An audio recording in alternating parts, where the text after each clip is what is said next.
ನಮಸ್ಕಾರ. ಇದು GBH63 update channel. Harapanahalli taluk Arasikere. ಪಂಚಭೂತಗಳಲ್ಲಿನ ಚೈತನ್ಯ ಶಕ್ತಿ ದೈವ ಅವರೂಪದ್ದಾಗಿದೆ ಎಂದು ಆವರಗೊಳ್ಳ ಪುರವರ್ಗ ಮಠದ ಓಂಕಾರ ಶಿವಾಚಾರ್ಯ ಸ್ವಾಮೀಜಿ ಹೇಳಿದರು.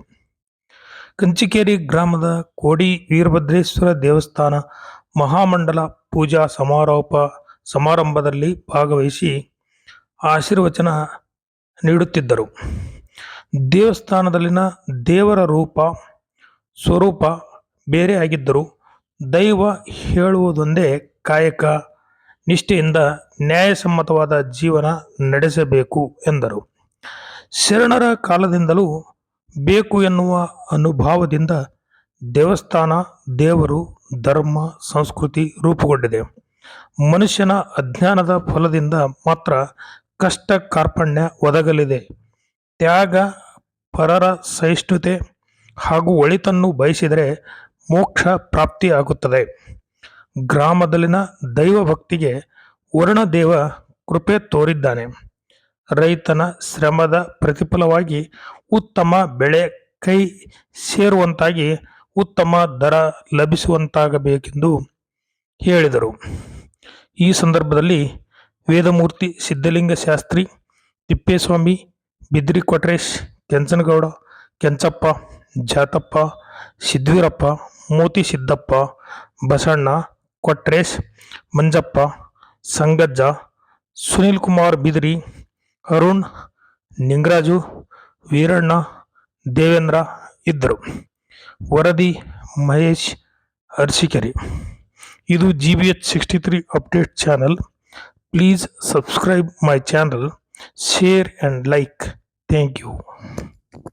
ಶಕ್ತಿ ನಿಜವಾದ ಬಾಹುಲ್ಯತೆಯನ್ನು ಪಡ್ಕೊಂಡು ಅದಕ್ಕೆ 3 ವಿಧವಾಗಿರ್ತಕ್ಕಂಥ ಶಕ್ತಿ ಜಾಗೃತ ಆಗಿದೆ. ಒಂದು ಇಚ್ಛಾಶಕ್ತಿ, ನಿಮ್ಮೆಲ್ಲರ ನಿಮ್ಮೆಲ್ಲ ಬಯಕೆಗಳನ್ನ ಇಚ್ಛಾಶಕ್ತಿ, ಇಚ್ಛೆ ಪಟ್ಟಿರ್ತಕ್ಕಂಥದ್ದನ್ನ ಫಲಗಳನ್ನೆಲ್ಲ ಈಡೇರಿಸ್ತಕ್ಕಂಥ ಶಕ್ತಿ ಬಂತು ಇಚ್ಛಾಶಕ್ತಿ.